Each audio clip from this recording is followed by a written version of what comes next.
Hello and welcome back. We are here with our next speaker for the day, who is Roy. Welcome, Roy. Hi, thanks for having me. Great. So, what is your topic for the day? I'm going to be talking about Headless, but Headless and MVC, which are two things that don't really go together. But I'm going to explain why they sort of do and things like that. Absolutely. So, let us come back and chat more on this topic, but straight to your talk whenever you are ready. Yes. All right.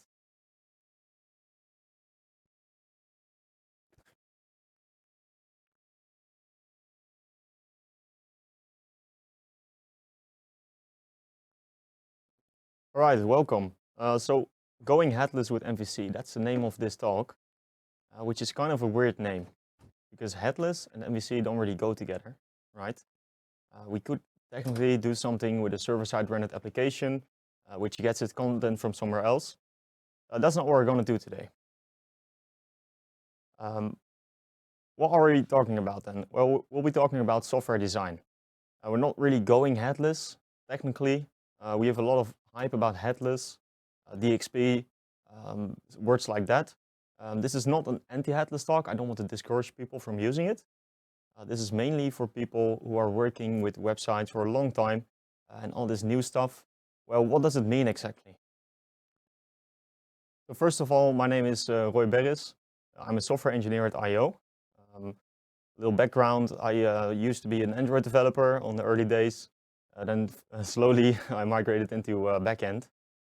And now I'm working mainly with Umbraco and also some .NET projects. So first we need to dissect headless. So if we look at the dictionary definition, it's a software application or program that functions without a front end. All right, so if we're going headless from our backend perspective, we don't really have a front end anymore, right? So let's decapitate a website, if you get it. What are we left with? So we don't have a front end anymore. We don't have any way of presenting our stuff, our websites. We just have the back office mainly. But from a software perspective, we only have data. So I made a bullet list to sum it up. It's 1 point. This is not only data, this is well, particularly content. So this data is mainly content from our CMS.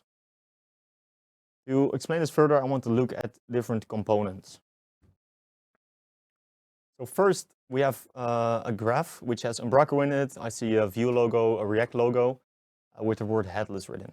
On the left side, we see a CMS component. On the right side, I see an application. This is our front end. This is our application. And these two are bound together with a contract. The contract is called content. And this is your typical headless solution, right? But there's kind of a problem with this. These two are usually deployed separately, which means that if I would update the CMS, I would make sure that I also update the front end. Then I want to look at this Content Hub example, where we put a third component in the center. This is called the hub. This might protect the front end or your application from changes in the CMS. But also, it's good to note on this diagram that the CMS might not be the only data source. One thing to note is that both of these contracts are called content, because technically we're sending content from the CMS to the hub, from the hub to the application, but they're different. And also we see this big red line which I drew. This is a boundary. This boundary might represent different deployments. So left side's deployed together, they're one application, there's different software components. Our front end or application might have, well, it might be deployed differently. It's usually a different programming language, stuff like that. So we're decoupling data basically. So we're not really going headless with MVC. We're starting to decouple our CMS from our front end. All right, so what does it mean, content versus content? Well, from a design perspective, these are actually two very separate things. Just to clarify, I call them CMS content and application content. The CMS content is usually optimized for the content editor. It's the best experience for them. They need to work with the product. It gets saved somewhere. Whereas on our application side, our front end or our website, it's optimized for consumption. On the CMS side, it's usually scattered. So we have a lot of the same content in different forms. For example, a page title, we could define that multiple times over different document types. But on our application side, that's normalized. A visual designer will just put out a title on the page. It doesn't really care that it's set in 5 different places in Umbraco. The CMS is usually original, so there are no computed fields.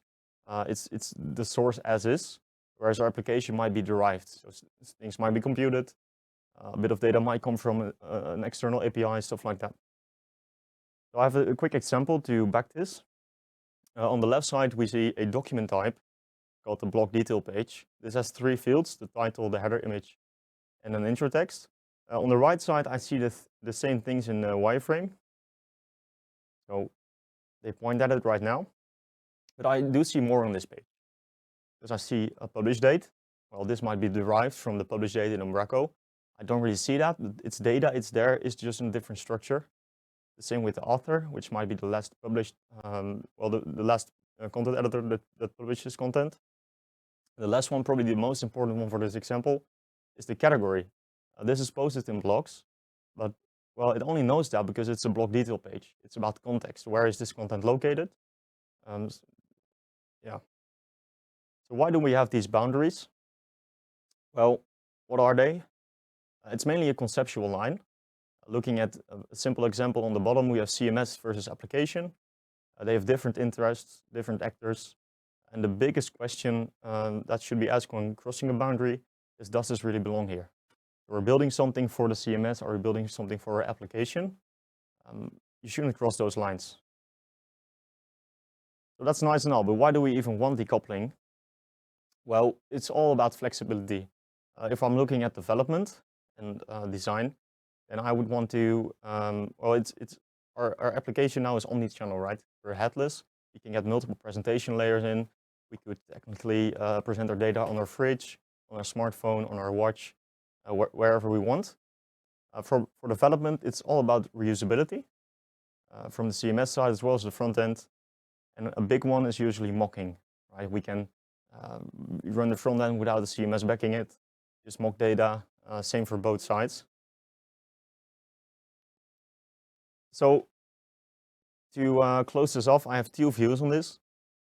A headless CMS has a decoupled architecture, but not every decoupled CMS is headless.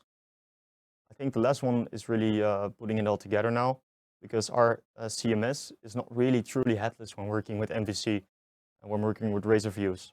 We're decoupling the CMS. That's probably a better term, but that's not really a good title for this talk. All right, decoupling in Umbraco. Finally, we're going to do some coding, some programming. It's only about graphs. So first, let's look at the project setup. If I would make a new solution now, what would that look like for this example? So we have 3 layers. We have a CMS, we have the application, and we have the presentation. The dependencies are pointing upwards, and they all have a different responsibility. So there's a clear line here, there's a clear boundary between each layer. Data is flowing down from the CMS to your presentation. It's important to know that the application layer in this is not a different component. It might be easy to mix up with the stuff I talked about earlier. But these, you could see these as 3 project files in your solution. So it means these layers are stackable, because we now have an application layer that might have multiple front ends. We could build a Blazor app, a Razor app, API, all on the same logic. The ASP, it's important to know that the presentation is ASP.NET and application is .NET. Of course, there are some differences there, but mainly about context. And it's important to keep these separate. Also, I made from the application down, I made them double. So technically, we could build a second application on the same CMS. I don't think we would do that, but it will be possible. So first, I will we'll go through each layer, which we looked at here. And yeah, so first the CMS. This is probably the easiest one to understand. What's in this CMS layer? Well, all of Umbraco, mainly our models builder items, maybe CMS customization, like we're subscribing to notifications, we want to prevent stuff from happening, we want to customize the CMS, and just anything CMS related in general. For the example here, I made a document type, which has only a title and an intro text in it. It's a blog page. I also made a news page. That's not on the picture here, but it has the same content. And lastly, for the CMS layer, we have to change some app settings. So with these settings, we could well make the models builder output to the same CMS directory. So the CMS is a project in our solution right now. It has a models folder. So in the CMS.models namespace, we want our models builder output. All right, so what to do with the presentation layer? Basically, we don't want any Umbraco. We're decoupling Umbraco, so I don't want to see any Umbraco in here. No models builder models. We don't want to see any Umbraco view pages. We will have some high-level routing because we are in a .NET application, so we won't be stupid and write everything ourselves. There's a lot of logic. For example, the render controller, which handles no template pages, not found, stuff like that. We should treat .NET as a coincidence. So we are building our presentation in .NET, but treat it like you're building it in Vue or React. We don't have the stuff there as well. Of course, there are some exceptions because we are working with .NET. So we will need, we will need to make it work, right? We need to make it build, need to make it run. So what I see, what you see here is on the top part is the startup CS, which has the configure services method. We'll still need to register services to the service collection, right? And what I like to do is for each project, I'll make a configure services class, which is just an extension method on the service collection. And then we'll register whatever we want to register for each project there. We could even parse in stuff like the configuration, the host environment, to do stuff that should only be done on test environment, or maybe you want mocking data somewhere. Then we also have our controller, which is a controller. It's a single controller in this case, in this prototype. I call this the default render controller. What does this have? Well, it's basically the only entry point in our application right now. It's everything goes through this index method. This means that we need to get our published content. We want to resolve content with this content resolver interface that we're going to discuss later. And then we just return the view with the template and the content model provided. If you didn't know, you can set a default controller like this by customizing the Umbraco rendering default options. So what's up with application? This is probably the vaguest layer right now. It's the middle one. But what does this actually do? Well, this has more Umbraco, but it doesn't have any ASP.NET. It's basically the house of models, right? You could call them view models, DTOs, whatever. It's just what makes our, it's what our presentation uses to display data. It also has some application logic. So if you, for example, want to map a news page, well, whatever logic is involved in that will be there. And it's also used for converting. So of course, our presentation has no models builder, but it does need models to present anything. So to go from A to B, from models builder to our own models, we'll need some converting. We saw the content resolver interface earlier in the controller. This is the this is still the interface, but this shows the method signature. So we have a resolve method which takes in a published content and will return a content wrapper. This content wrapper is it wraps some stuff together. It has a content model, which again this is an empty interface. So the iContent model is just an interface. So we can reference it, but it doesn't really have anything. We could add stuff there, but I chose not to for this prototype. It will give us the key as a GUID, a template, which is, well, the template set in the CMS in this case, because we're working with Umbraco. But it could be anything that would identify this page to be set in a certain template. And then lastly, I set the URL there. If we would have a multilingual website, it would be a good idea to probably send the culture info as well. So converting content, we need to go from models builder to our own content. That's a one-on-one mapping, which is not very ideal, because in a real-life scenario, you would probably have the page itself. You might want to present it in an overview page. I might want to make a carousel or a card slider. I might want to make an RSS feed. Stuff like that. This is all converting data from A to B, and they're all in different forms. It's still the same data, but it's presented differently. So a real scenario will probably require more code. To wrap this up, I made a mapping strategy, is the interface name I chose. This is registers to the service collection, so we can inject this anywhere we want, but it also means we can inject anything we want into it. The downside is, of course, that it has one implementation per publish element. So like I said before, we might want to convert our data into multiple things. This code doesn't allow that, but it's okay for the example. So let's look at the implementation for the news page. Like we know, it takes in a publish content and a publish element, and it will return the iContent model, which is, well, an empty interface. I made a content detail page class, which only has the title, intro text, category, and publish date. That class, of course, implements the iContent model interface. This might be a little bit a lot to look at, but we'll walk through it. As an example, I injected the culture dictionary into this, which is an Umbraco thing. So just so we can get the category from the dictionary. But if it's null, if we didn't set it, I'll just return the Dutch word for news. Yeah, we're just mapping the title to the title, the intro text to the intro text. But for example, the publish date is derived from the last update date of this published content. Resolving content, right. So we had this iContent resolver interface, which was very abstract. This is the implementation of it. We don't have to understand all this code, but I wanted to put it in anyway, just to show you guys what it's like, what it looks like.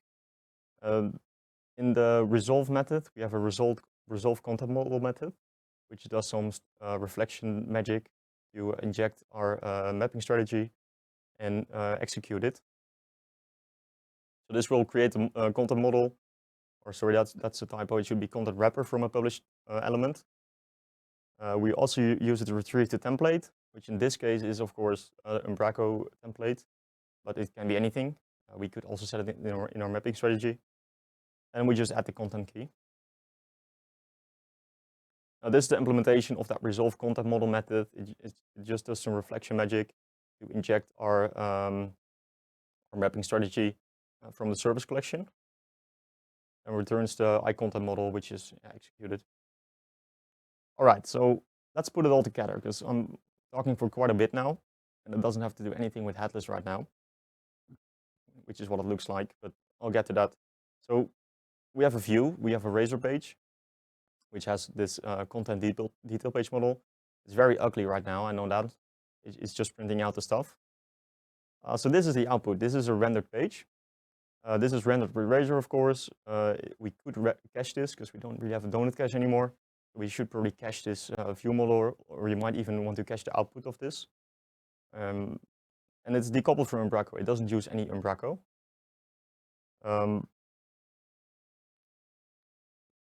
But what does this have to do with Headless? Right. So what we could do, not only theoretically, but I could show you guys, is that we could return any page as JSON now. So by just adding a bit of code in our controller, I check for the JSON query parameter. If it's set to true, then we'll just serialize our content wrapper and return it as JSON. All right, so what does that look like? Well, now we have a content model which has all our fields, which are only 4 fields right now, right? It's kind of headless, because technically we just a little bit of changes in our controller. We could make this headless, we could make this into an API, we could do whatever we want with it. It has infinite opportunities. It takes a bit of imagination to see this in perspective. So final thoughts on this. Of course, we're looking at a prototype. This is very minimal. I really try to keep it minimal for this presentation, just to make sure it doesn't get overwhelming, because I can sometimes go too hard on it and be very unclear about what I'm trying to say. But this does work. We actually built a website like this. It's Husk Green Academy. It's live right now. It uses a little bit more than only this. This is, of course, a little bit of backend. For example, the front end is built with Atomic Design. This is a good example of why the CMS and the front end should be split. Our CMS has its structure. We have a certain structure in Umbraco, just because we want to. But our front end also wants to do whatever it wants, right? We don't want this endless battle between front end and back end. This kind of resolves that with a lot of more code, a lot of more patterns. So just if I went too fast, I put the source code online. So if you follow this link right now, you get on my blog page and you can download the source code. It's working, you can just run it. You might need to make a page, but it's just an example. So that's it. Yeah, once again, the link down there if I went too fast, but right.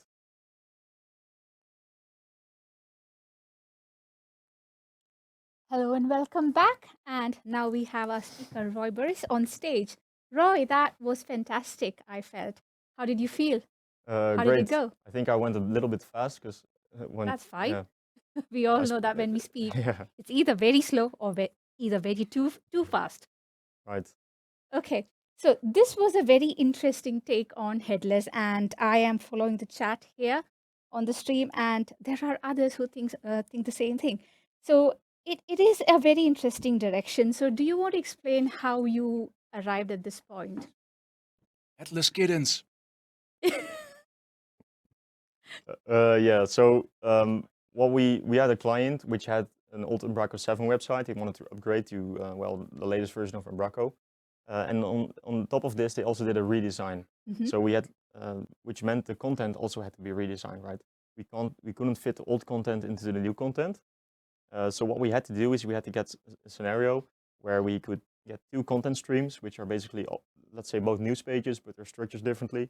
The old one used the grid editor, the new one has the block list editor, stuff like that. It's just completely different. But still be able to get that mess, which is backend mess. It's for the CMS, and yeah, the front end shouldn't really have to worry about that, and they should just get one model, one thing. Initially, we wanted to go headless with the website. Unfortunately, we weren't able to at the end. But yeah, we still had a pretty decoupled version. Mm-hmm. So that's really the start of it. Cool. So what I wanted to add here is that we know there's a headless CMS as such. Yeah. There's a headless product offering from Umbraco, which is hardcore. But headless is a term that we've been hearing for quite some time. But it still amazes me that there is another version or another take of headless that comes out always, which is fantastic. And I think yours was a fresh approach on that. So is this the way you are going to be building your websites going ahead? It depends. Definitely on the case where we did use it, I think it was a good fit, Mm-hmm. especially because the native content the headless API from the Umbraco core product wasn't out yet. Mm-hmm. But we'll have to see in the future. Of course, Umbraco is evolving as well, so I'm not sure. But I think it was a fun exercise and we learned something. I can imagine. Yeah. I can imagine. It looked fun. It looked intriguing. It looked interesting. So, yeah, that was a good talk, good session. So, let us go back to the chat. So we have a question here. How does SEO part come in API headless? I'm not sure. Okay, that's fine. So we should be able to find the answer for that at some point. I'm pretty sure. Is it the package or like Um, SEO in general? SEO part come in API in headless. I think that should be covered off. Yeah, yeah. In general, yes. Okay. Yeah, I might be confused, but Yeah, so it's Manoj asking the question. So yeah, you can head over to the chat and then probably Manoj can explain what he means as well better if it is a much more targeted kind of question. okay. So what more can we chat about? So how have you been enjoying the day so far at the Umbraco Community Day? Yeah, good. We have a fun time here, so it's a very Yes. nice studio. I was surprised. It's a lot smaller than it looks from the camera, but still, it's cozy and nice. Okay. So have you been a part of the Umbraco community for a long time? Well, when I started at my current job. I started working with Umbraco, which is almost a little under 2 years, I think. So not that long. I went to Code Garden last year. Mm-hmm. I was at DF22, so yeah, not too long. Okay, cool. Have you used the headless offering, or have you looked at hardcore as such, or any other headless CMSs or headless solutions? I'm pretty sure Ken had a headless package as well, isn't it? I haven't personally looked into it. Have you looked into it? I did not Mm-hmm. directly look at the package. We did look at hardcore. Mm-hmm. But yeah, when doing such things, it requires a full headless front end as well. And I didn't have the luxury on these projects to fully go headless, so we had to kind of part ways. Okay. I must say this, the community just continues to amaze me. There's one thing absolutely new that you always take away from every talk that I see out there. There's some kind of fresh angle coming on to every other talk that I've seen so far today as well. So that's fun. So going through the agenda of the day further, let's see who else and what else have we got lined up for the rest of the day. There's more exciting talks coming up. So there is a composable DXP talk coming up. So I'm going to take a sip of my coffee. I think it's a great I wanted to do that. Yeah. We have Nurha coming up with V7 and V8 upgrades. So there's lots of interesting content coming up. So what do you have any interesting projects based on the same thought that you've shown us today that you are working on at the moment? We finished the website I just showed, and this is really the only one that fully implemented the idea. But at the moment, I'm not really working. I'm working with Umbraco, but it's more on the older project. Unfortunately, I can't really work with 10 or 11 yet, but I'm pretty sure that will be soon.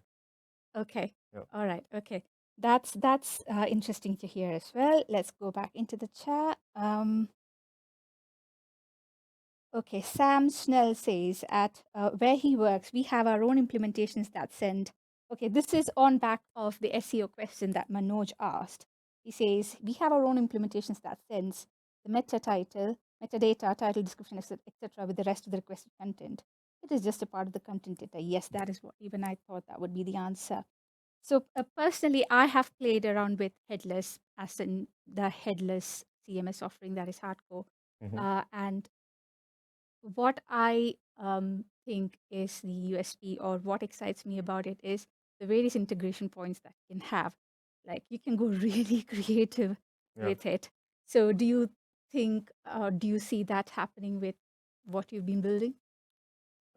So Sam just asked a question in chat, and we have a way more developed version of this idea at our company. Indeed, Sam is a colleague of mine. Okay. And where we basically built our own content API on top of Umbraco, which was way back on Umbraco 9 when it just came out. But yeah, so I forgot the question now. It was about. It was Manoj asking about how SEO will become a part in the API in Headless. Yeah, so I think it's all about the page itself, right? So it's up to the front end, because if we would want to properly implement that, we would probably have our let's say we have a Node application which would also do some server-side rendering, which is a different topic then. But it really depends on how you implement it. It's just data. What I just showed is more of a framework for working with it.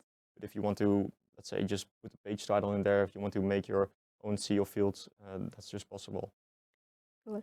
So that is a lot of Headless talk for the day. I'm pretty sure we've been, sorry? Okay.